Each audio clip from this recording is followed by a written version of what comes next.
back to Addy's Reading Adventures. Today we will be reading What Ollie Saw.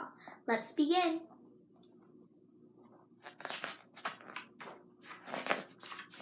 Look, there's Ollie. Maybe you already know him.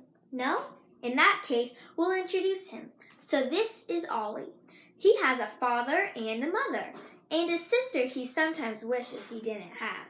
But this book isn't about Ollie's sister. Not really. It's about Ollie. This is his story. Ollie's sister. So, it's about his sister after all? Be patient. It's nearly Ollie's turn. Ollie's sister was bigger and older. So far, so good.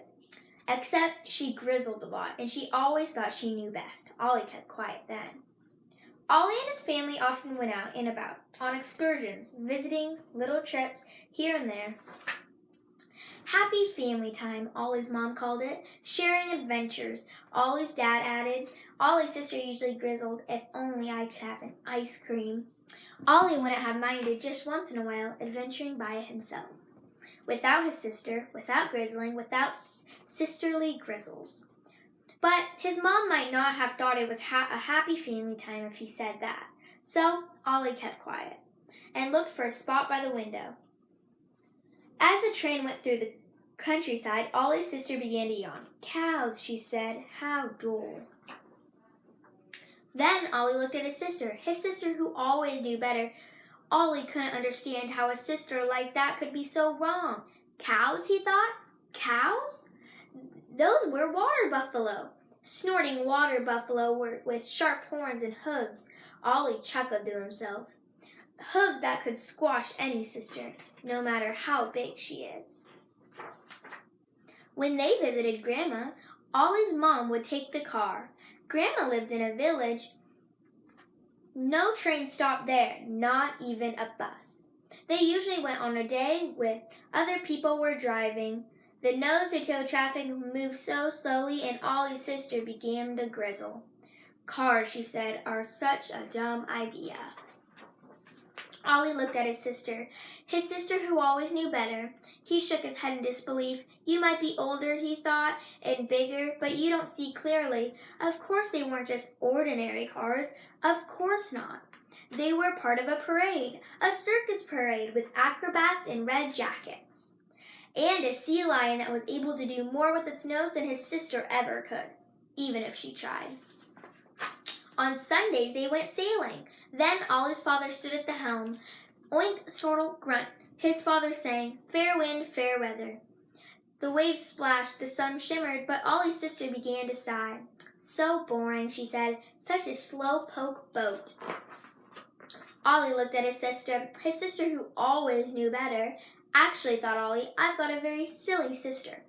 A slow-poke boat. A slow-poke boat? Oink, snortle, grunt. A pirate ship, that's what it was, with super savvy pirates who knew exactly what to do with silly sisters. Silly sister, thought Ollie. Silly sister who doesn't see clearly. Silly sister who doesn't see clearly and who gets everything wrong.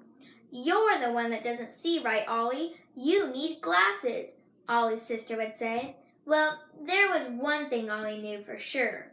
He didn't need glasses. But Ollie's teacher thought differently. She had a pointer, she had a bow, she had a very determined look.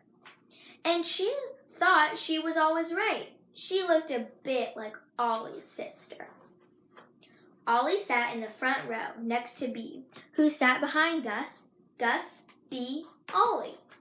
Their teacher pointed out with the pointer. Perhaps she'll call on Gus, thought Ollie, perhaps Bee. But the teacher did not call on Gus or Bee. She called on Ollie.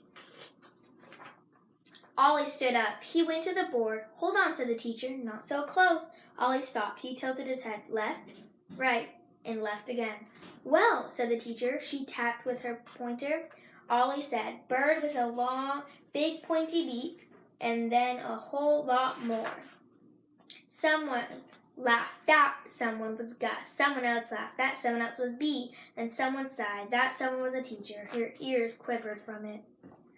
The teacher pointed again. Ollie took a step forward. No, no, said the teacher. Ollie stopped. He tilted his head. Right, left, and right again. Well, said the teacher. She tapped it with her pointer. Ollie said, fish with tails in the deep sea. More laughter from Gus, and also from Bee, but no sigh. The teacher put her pointer in a corner and said, Ollie, you need glasses. Ollie didn't think so. Of course not. But his mother did, and so did his father, and so did Ollie's sister, especially her. I knew it, she said. It was 4 against 1. You'll know who didn't get his way and where Ollie had to go. Better, asked Ollie's mother. Better, asked Ollie's father. Better, asked Ollie's sister and his teacher. Ollie said nothing. His thoughts went back to the cows and cars, back to the boat and the board in his classroom. Well, said Ollie. He frowned, he scratched, he pondered, until his face was positively puckered. Well, asked Ollie's mother, Ollie's father, Ollie's sister, and his teacher. They held their breath. Well, no. Because Ollie was sure, very, very sure, that he didn't need glasses. At least not all the time. That was the end of What Ollie Saw. If you guys enjoyed today's video, make sure to come back every Monday, Wednesday, and Friday for a new one. Bye, guys!